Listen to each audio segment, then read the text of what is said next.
मित्रांनो, गेल्या काही दिवसांपासून यू-पी-आय पेमेंटबद्दलच्या काही चर्चा आपल्याला ऐकायला मिळत आहेत. म्हणजेच यू-पी-आयवरून आता 2,000 पेक्षा जर जास्त पेमेंट तुम्ही करत असाल, तर त्याच्यावर अधिकचे चार्जेस लागू शकतात. म्हणजेच 2,000 पेक्षा जास्त पेमेंट केलं तर तुम्हाला अधिकचा शुल्क भरावा लागू शकतो.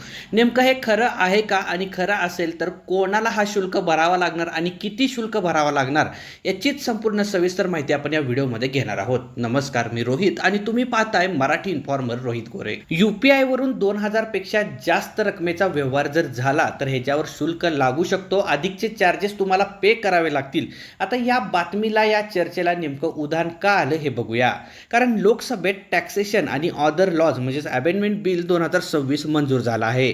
या विधेयकामुळे सरकारला भविष्यात यू-पी-आय सह काही डिजिटल पेमेंट्सवर मर्चंट डिस्काउंट रेट म्हणजेच MDR लागू करण्याचा अधिकार मिळू शकतो.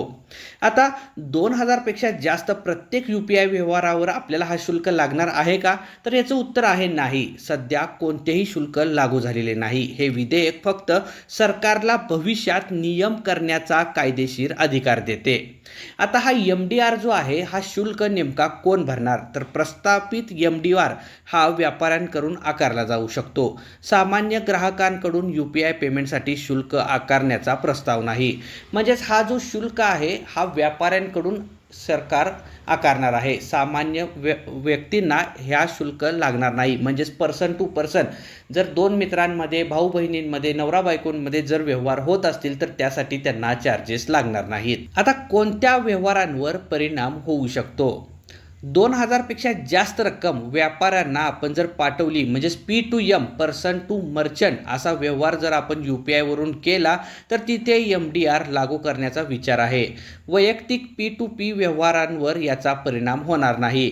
आता P2P आणि P2M म्हणजे काय? P2P म्हणजे पर्सन टू पर्सन, एका माणसाने दुसऱ्या माणसाला जर व्यवहार केला तर त्याच्यावर शुल्क नाही. पण P2M म्हणजे पर्सन टू मर्चंट, म्हणजेच एखाद्या माणसाने व्यापाऱ्याला पैसे पाठवले तर त्या व्यापाऱ्याला हा शुल्क लागू शकतो. आता MDR म्हणजे काय? तर MDR म्हणजे डिजिटल पेमेंट स्वीकारताना व्यापाऱ्याकडून बँक किंवा पेमेंट सेवा प्रदात्याला दिले जाणारे व्यावहारिक शुल्क. तर यामध्ये सध्या ग्राहकांनी काय लक्षात ठेवावे? तर यू-पी-आय वापरकर्त्यांसाठी सध्या कोणताही नवीन शुल्क लागणार नाही.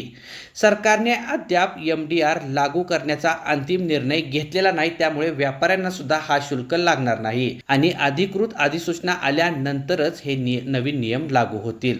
तर अशा पद्धतीचीच ही माहिती होती. ही माहिती व हा व्हिडिओ तुम्हाला कसा वाटला मला कमेंट करून नक्की सांगा.